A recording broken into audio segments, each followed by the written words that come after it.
রোজা, আয়েশা সিদ্দিকাও রোজা, শাবান মাসে রোজা। কিন্তু একটা বিষয় খেয়াল রাখতে হবে, রমজানের চাঁদ উঠার সামান্য 2-3 দিন আগে রোজা রাখা যাবে না। অর্থাৎ শাবানের 28, 29, 30 এগুলো রোজা রাখবে না। কেন? এজন্য যে রোজার মাসের ফরজ রোজা আর নফল সুন্নত রোজার ভেতরে ব্যবধান করার জন্য। যদি লাগাতার রোজা রাখে শাবান মাসের শেষেও, তাহলে কেমন যেন হে রোজার মাসের রোজারে 32টা বানা হালাইছে, এরকম হয়ে গেল। ঠিক না? শরীয়ত যা বলে তাই করতে হবে। যেমন উদাহরণস্বরূপ, ওযু করতেছে কেউ, ওযুর ভেতরে এক এক অঙ্গ কয়বার ধোয়া সুন্নাত? হ্যাঁ, কথা বলেন না কেন? কয়বার ধোয়া সুন্নাত? 3 বার।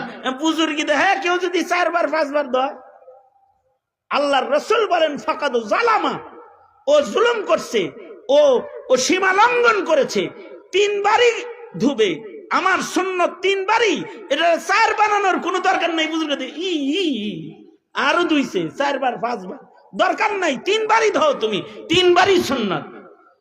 রমজানের রোজা 30টাই সুন্নাত, এটাকে 2 দিন আগের থেকে রাইখা 32টা বানানোর দরকার নেই। এটা যেন 32 না হয়, 33 না হয়, এ কারণে শাবানের শেষ ভাগে আবার রোজা রাখবে না। রমজানের রোজার গণনাটা রমজান অনুযায়ী করার জন্য শাবানের নফল রোজা আর রমজানের রোজার মাঝখানে আবার ইফতার রাখবে। অর্থাৎ শাবানের শেষ দিকে রোজা রাখবে না। আল্লাহর রাসূল সাল্লাল্লাহু আলাইহি ওয়াসাল্লাম শাবানে অনেক রোজা রাখতেন, রমাদানে অনেক নামাজ পড়তেন। এখন তো আজব ফিতনার জমানা এসেছে, 20 রাকাতে 8 রাকাত বানানোর ফিতনা। আচ্ছা, 8 রাকাত বানাইলে মাইনাস করলো কত রাকাত? হ্যাঁ, কথা কোন কত রাকাত? 12 রাকাত মাইনাস করলে সওয়াব কি কমলো না বাড়লো? আওয়াজ করে বলেন, কমলো না বাড়লো? আন্দাজে মান্দাজে তাহাজ্জুদের হাদিসটা না 20 রাকাত তারাবিরে 8 রাকাত বানাইয়া সওয়াব কমানোর দরকার নাই, কারণ হায়াত কম, মানুষের হায়াত কম। এই রমজানও হইতে পারে তোমার জিন্দেগীর শেষ রমজান, তাই রমজানে কমাস কম তারাবির নামাজ 20 রাকাত আদায় করে একটু আল্লাহর গোলামি করে সেজদা দিয়ে একটু আগায়া যাও, একটু আল্লাহর দিকে একটু আগাও না। অনেকে আছে নামাজের ভেতরে তাড়াহুড়ার নামাজকে তালাশ করে না, ধৈর্যের নামাজ। ওয়াস্তাঈনু বিস-সাবরি ওয়াস-সালাহ, নামাজ বড় ধৈর্যের সাথে পড়তে হইবে। নামাজের ভেতরে তাড়াহুড়া সমাদৃত নয়। তাড়াহুড়া করে যারা নামাজ পড়ে তাদের নামাজগুলো হালকা হবে, আর যারা ধৈর্যের নামাজ পড়ে মিজানের পালায় তাদের নামাজগুলো ভারী হবে।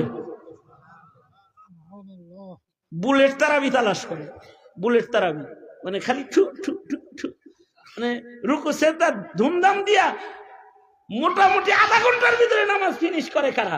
এই মসজিদ তালাশ করে বাইর করতে। এই নামাজ দিয়া উপকার হবে না, এই নামাজ দিয়া অপকার হয়ে যাবে।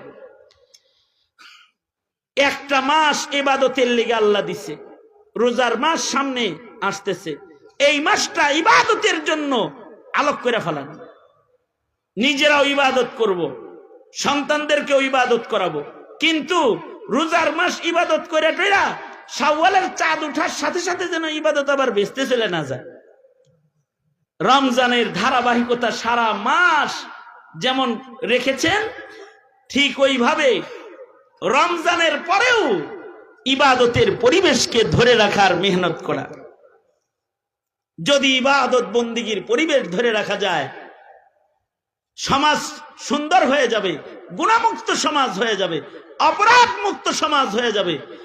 বাহিনী লাগবে না, অন্ধকারের ভেতরেও গুনাহ করবে না। ঠিক কিনা? জোরে আওয়াজ করে বলেন।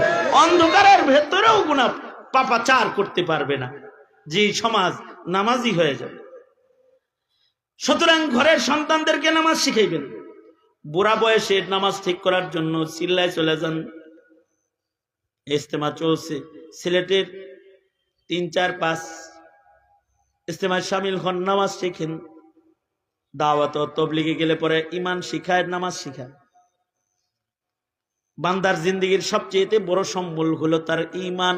সবচেয়ে বড় সম্বল হলো তার আমল। আর মাদারেসগুলা সমাজের মানুষের মাসাইল ঠিক করার জন্য ইলম চর্চা করে। মহিলা মাদ্রাসার মাধ্যমে নারীদের মাসাইল ঠিক হয়। ঘরে যদি একটা মাসাইল জাননেওয়ালা নারী হয়, ওই ঘরের ছোট ছোট বাচ্চাগুলা মায়ের কাছ থেকে প্রাথমিক জীবনের দ্বীনি শিক্ষার আলো তারা মার কাছ থেকে পাওয়া যায়।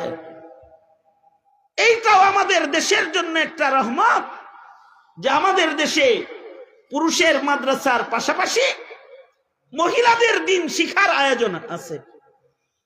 ধন্যবাদ মজিদপুরবাসীকে যে তারা মহিলা মাদ্রাসা লালন পালন করে। ছেলেদের মাদ্রাসাও আছে, মেয়েদের মাদ্রাসাও আছে। আল্লাহ তাআলা কবুল মঞ্জুর করুক। আমি এই মজিদপুরে আসছি 25 বছর আগে। হ্যাঁ, না এটা জালালনগর না, ওই পাশটা হলো মজিদপুর। হ্যাঁ, পিছনের পাশটা। এই পিছনের পাশে আমি আসছি কত সালে? 99 সালে রুস্তমপুরে।